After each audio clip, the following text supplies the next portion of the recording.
हरे कृष्ण। ओम नमो भगवते वासुदेवाय नमः। प्रिय श्रोताओं, आज फाल्गुन शुक्ल पक्ष की आमलकी एकादशी का अत्यंत शुभ और पावन दिन है। तो इस दिन भगवान विष्णु और माता लक्ष्मी के अलावा इस दिन आमलकी वृक्ष की भी पूजा की जाती है। वहीं इसे रंग भरी एकादशी के नाम से भी जाना जाता है, क्योंकि आज ही के दिन भगवान शिव अपनी पत्नी अर्धांगिनी दिव्य पार्वती जी के साथ गौना कराकर उन्हें आनंद और उत्सव और मोक्ष की नगरी काशी लेकर आए। कहा जाता है, जब भोलेनाथ माता पार्वती के साथ काशी पहुँचे तो पूरे नगर में अपार हर्ष और उल्लास छाया हुआ था। शिव भक्तों ने प्रेम और भक्ति से रंग और गुलाल उड़ाकर अपने आराध्य का स्वागत किया। संपूर्ण वातावरण हर हर महादेव के जयकारे लगा रहा था। पूरा नगर मानो भक्ति के रंग में रंग गया था। इसके बाद भगवान शिव और माता पार्वती केवल भ्रमण के लिए ही नहीं निकले, बल्कि उन्होंने अपने भक्तों के दुख दूर किए, उनके कष्टों का निवारण किया। जहाँ जहाँ उनके चरण पड़े वहाँ वहाँ सुख, शांति और दिव्य आनंद का संचार हो गया। और आज की इस पावन कथा यात्रा में हम इन्हीं दिव्य और भाव विभोर कर देने वाली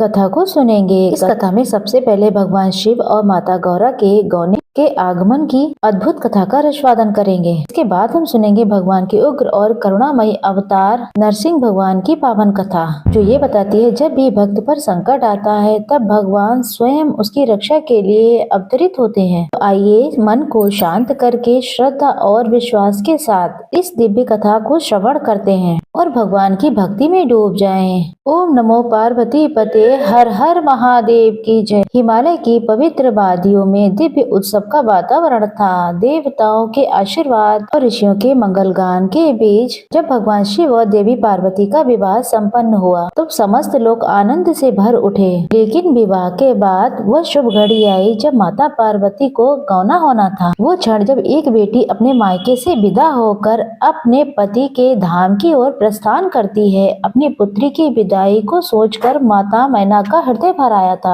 और हिमबाल की आंखों में प्रेम पूर्वक बहुत ही ज्यादा करुणा के आंसू थे। माता पार्वती ने अपने माता पिता के चरणों को प्रणाम किया। पूरे हिमालय में करुणा और प्रेम का अद्भुत सुंदर प्रयत्न दिखाई दे रहा था। भगवान शिव ने स्नेह पूर्वक देवी पार्वती जी को अपने साथ चलने का संकेत किया और दिव्य गणों के साथ बारात जैसी शोभा यात्रा काशी की ओर प्रस्थान कर रही थी। जब भोलेनाथ देवी पार्वती को लेकर पावन नगर काशी पहुँचे तो पूरे नगर में उत्सव की लहर दौड़ गई। चारों तरफ शंख और घंटियों की ध्वनि गूंज उठी। भक्तों ने प्रेम से रंग और गुलाल उड़ाकर अपने आराध्य का स्वागत किया। गलियां फूलों से सज गईं और हर एक गलियों में हर हर महादेव के जयकारे लगने लगे और काशी नगरी मानो स्वर्ग से भी अधिक सुंदर दिखाई देने लगी। भगवान शिव और देवी पार्वती इसके बाद नगर भ्रमण के लिए निकले। जहाँ पर उनके चरण पड़े वहाँ पर चमत्कार होने लगा। एक स्थान पर एक भक्त बरसों से असाध्य रोग से पीड़ित था। जैसे ही वह भगवान की दृष्टि उस पर पड़ी, उसका शरीर पूर्ण रूप से स्वस्थ हो गया और वह आनंद के आंसू बहाने लगा। दूसरी तरफ एक निर्धन परिवार था जिसके घर में अन्न का एक दाना तक नहीं था। देवी पार्वती ने एक करुणा भरी दृष्टि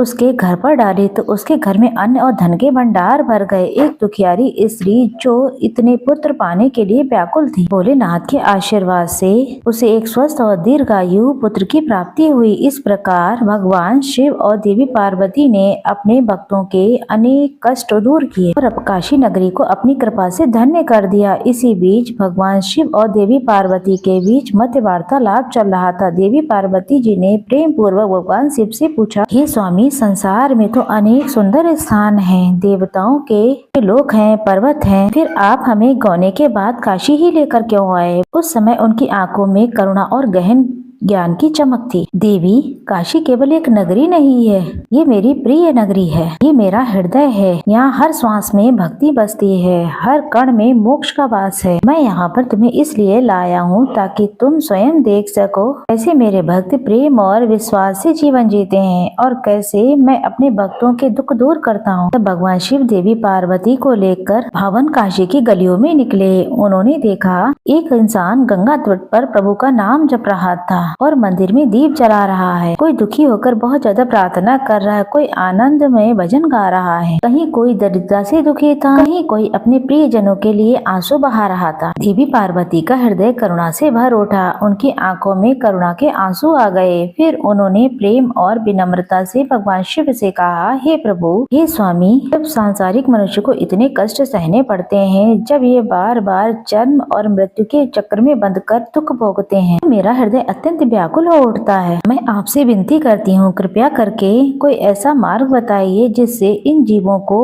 बार बार जन्म मरण के बंधन में ना बंधना पड़े और इन्हें सच्ची मुक्ति मिल सके। भोलेनाथ देवी पार्वती की करुणा देकर प्रसन्न होकर उनके मुख पर मंद मुस्कान आई और उन्होंने अत्यंत करुणामयी स्वर में कहा, देवी, हमारा हृदय सच में जगत की जननी के समान है। तुम्हारी ये प्रार्थना मुझे अत्यंत प्रिय हो गई है, इसलिए आज मैं एक दिव्य वरदान देता हूँ। आपसे जो भी प्राणी इस पवित्र काशी नगरी में अंतिम समय में मेरा स्मरण करते हुए मृत्यु को प्राप्त होगा, उसे जन्म मरण के बंधन से मुक्त मिल हो जाएगा, वो सीधे मेरे धाम शिवलोक को प्राप्त करेगा। ये सुनते ही देवताओं ने पुष्प वर्षा की, गंगा की लहरें और भी पवित्र हो उठती और काशी नगरी जय जय महादेव के जयकारों से गूंज उठी। देवी पार्वती ने प्रसन्न होकर कहा, प्रभु, अब सचमुच ये नगरी संसार के दुखी जीवन से मोक्ष का द्वार बन गई है। भगवान शिव बोले, देवी, जहाँ पर करुणा की भक्ति होती है वहीं मोक्ष का मार्ग भी खुल जाता है। काशी तो सदा से ही मेरे मोक्ष के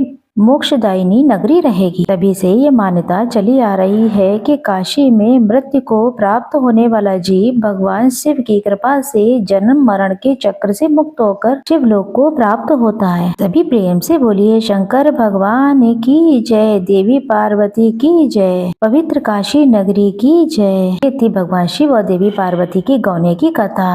अब आप सुनेंगे नरसिंह भगवान की कथा। भगवान विष्णु का नरसिंह अवतार इस बात का प्रतीक है, जब भी किसी भक्त पर संकट आता है तो भगवान स्वयं उसकी रक्षा के लिए अवतार धारण करते हैं। भगवान विष्णु ने अपने भक्त प्रहलाद की रक्षा के लिए नरसिंह का अवतार धारण किया, हिरण्यकश्यप का वध कर और अपने भक्त को अभय प्रदान किया। पौराणिक कथा के अनुसार बहुत समय पहले की बात है, एक ऋषि हुआ करते थे, उनका नाम था कश्यप, उनकी पत्नी का नाम दिति था। ऋषि और उनकी पत्नी दिति को उनके 2 पुत्र हुए थे, जिनमें से एक का नाम हिरण्याक्ष रखा गया और दूसरे का नाम हिरण्यकश्यप रखा गया। भगवान विष्णु ने हिरण्याक्ष से पृथ्वी की रक्षा के लिए वराह रूप धारण करके उसका वध कर दिया था। भगवान विष्णु के द्वारा अपने भाई के वध से दुखी होकर क्रोधित होकर हिरण्यकश्यप ने भाई की मृत्यु का बदला लेने के लिए अजय होने का संकल्प कर हजारों वर्षों तक घोर तपस्या की। हिरण्यकश्यप की कठिन तपस्या से प्रसन्न होकर ब्रह्मा जी ने उन्हें वरदान दिया, उसे ना ही कोई घर में मार सकेगा, ना ही बाहर मार सकेगा, ना ही अस्त्र से वध होगा, ना ही शस्त्र से वध होगा, ना ही वो दिन में मरेगा, ना ही रात में। मनुष्य से भी वो नहीं मरेगा, पशु से भी नहीं मरेगा और ना ही आकाश से, ना ही पृथ्वी से। ब्रह्मा जी से यह वरदान प्राप्त करने के बाद हिरण्यकश्यप अजय हो गया।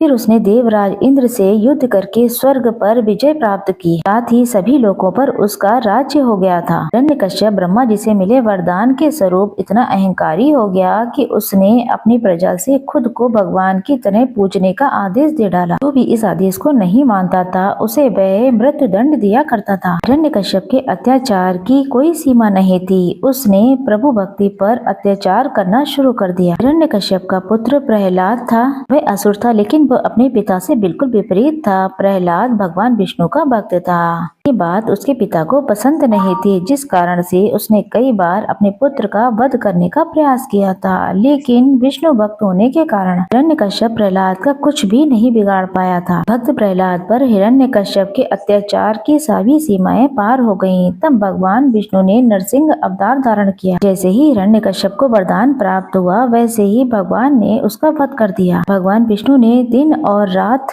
के बीच में वहीं आधे मनुष्य और आधे शेर का रूप धारण करके नरसिंह अवतार लिया। भगवान नरसिंह ने खंबा फाड़कर अवतार लिया और हिरण्यकश्यप को मुख्य दरवाजे के बीच अपनी जंघाओं पर लिटा लिया। शेर जैसे तेज नाखूनों से उसका पेट फाड़कर उसका वध कर दिया। इस प्रकार उन्होंने अपने भक्त प्रहलाद की रक्षा की। सभी प्रेम से बोलिए, नरसिंह भगवान की जय, भक्त प्रहलाद जी की जय।